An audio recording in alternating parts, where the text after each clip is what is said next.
How's it going up? Chris from Cleaning with the file course once again.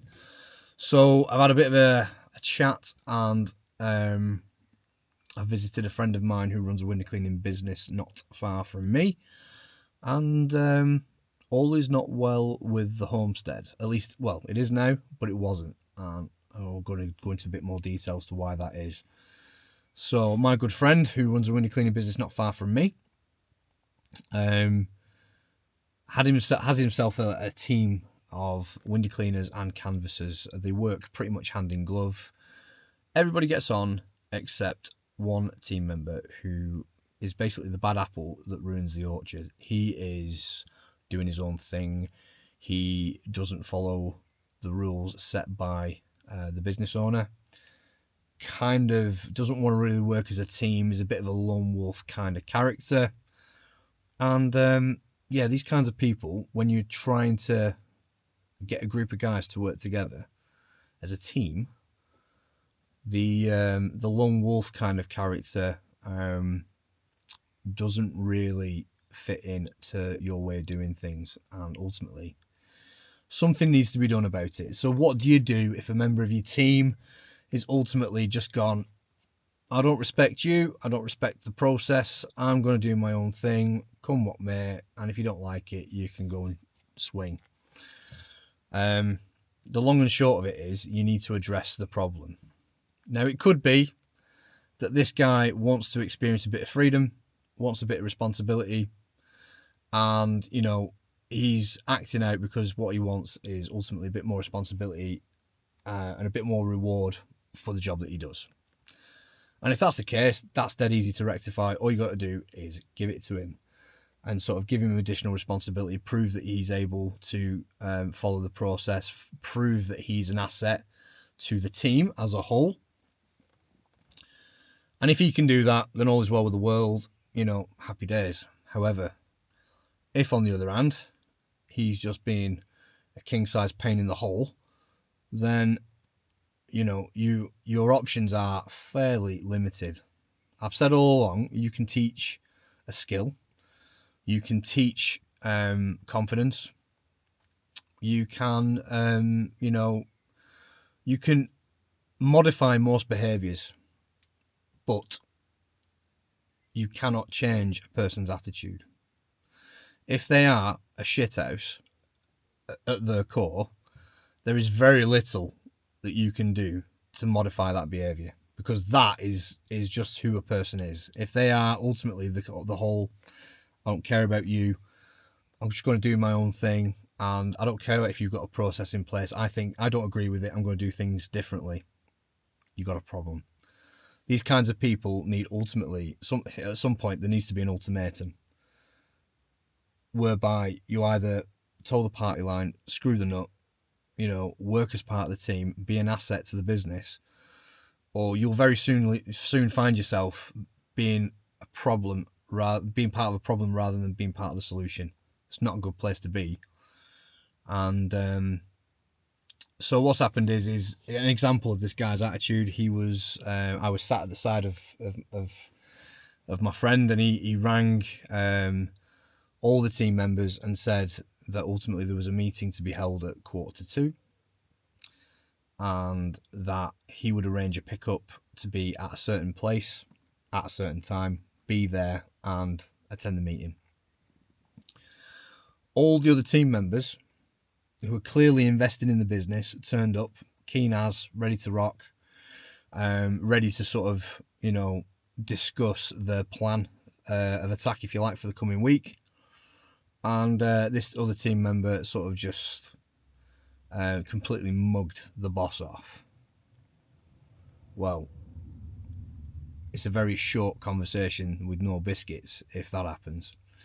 You know, end of the day, if the guy wants to remain on payroll, he has to abide by the rules of the business. The guy completely chinned him off and said, oh, blah, blah, and all this sort of stuff. Made every excuse under the sun. Oh, I didn't really hear you, and you said to be here in a certain place, and basically just lied through his teeth. Now, that's an attitude problem, and to be honest with you, very, very little things you can do about that. You can give him a chance and see if he modifies his behaviour of his own free will. And if he doesn't, well, quite frankly, he's more of a problem than he is an asset, and he needs getting rid of. So we had me and my friend had a chat, and it basically culminated in the fact that this guy gobbed off to him, and it did not end well. Guy goes chicken oriental over the phone, and finds himself now unemployed. He got sacked, basically. Now, the effect of that sacking on the rest of the team was quite surprising. When the other guys realised that this guy had been sacked, the lone wolf character had been sacked, all the other members of the team, immediately there was an atmosphere in the room where it felt like a weight had been lifted. And I'm not an expert, but I have a feeling that the reason why this, in fact, I don't have a feeling. I spoke to one of the employees, and he said that it's almost this atmosphere had been lifted, and it felt good that ultimately the guy that ultimately has been causing problems within the team has been removed. And isn't it interesting, because not one single member of the team went to the boss and said, "Oh, there's a problem X, Y, and Z. You need to address it." Employees often won't do this. They just won't. Because no one wants to be the grass, if you like, or no one wants to be the guy that turns around and causes trouble for others. They want to avoid conflict. Again, they want to take the path of least resistance. Most employees do.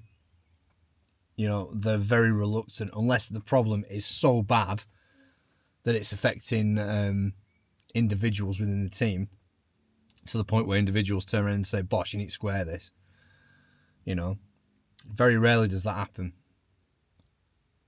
And and here's the thing: it's not because it's not because the boss, in this case, is not approachable.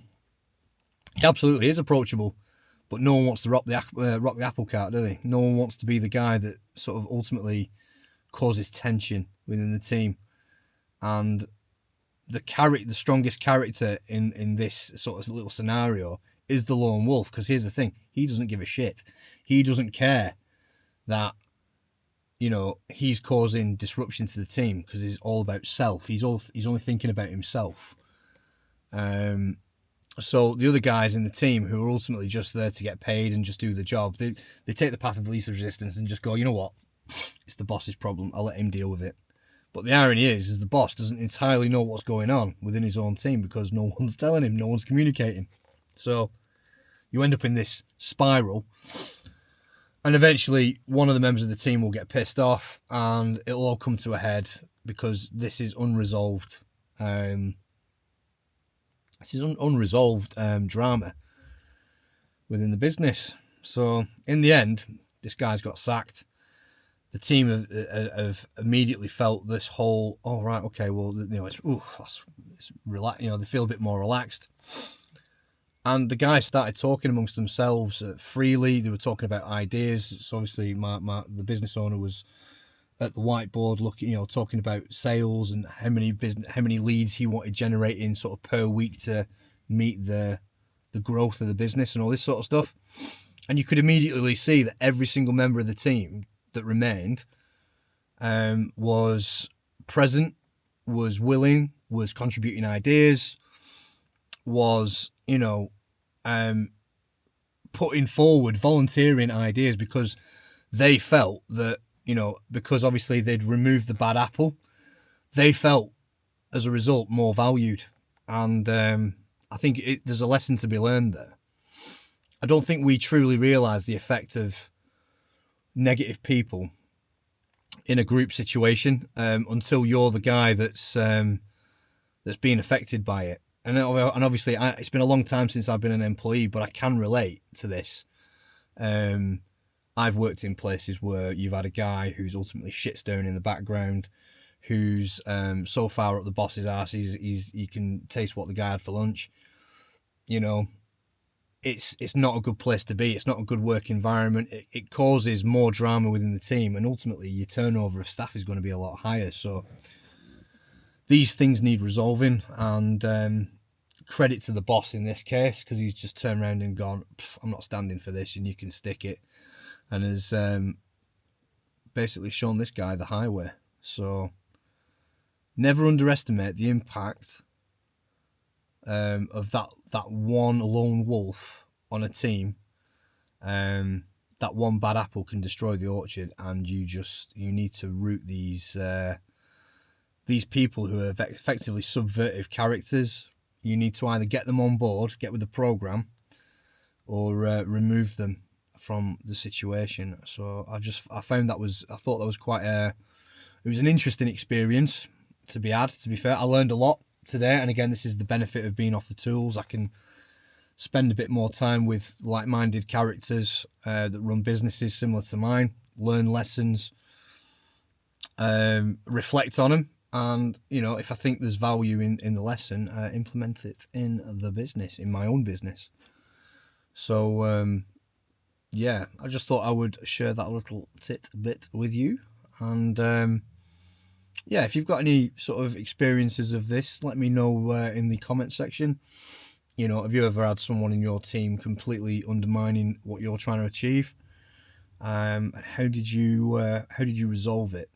Because did you even resolve it? Did you try to resolve it?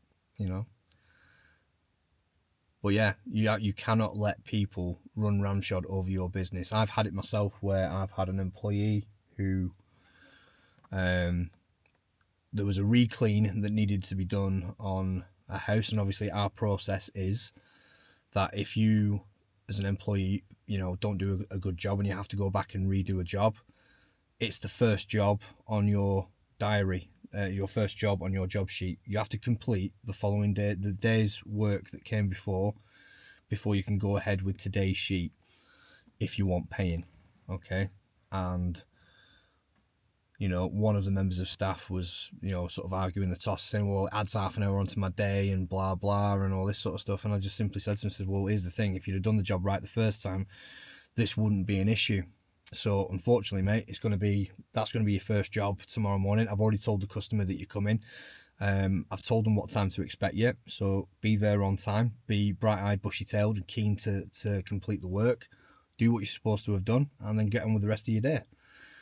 The guy sort of argued a bit more, sort of said, well, I don't agree, and blah, blah, and all this sort of stuff. Quite frankly, I don't care if you agree or not. We have a process in place. Follow it.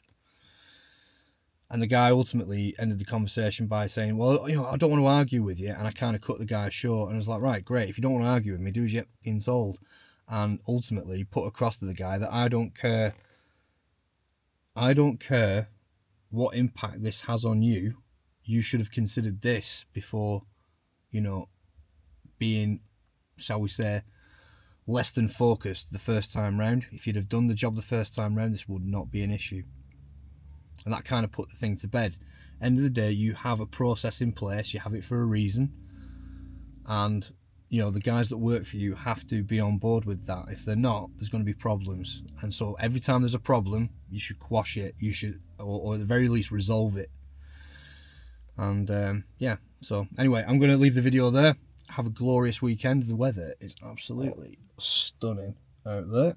So I'm going to go pack my stuff up for the weekend. I'm going to enjoy my weekend. I hope you do the same.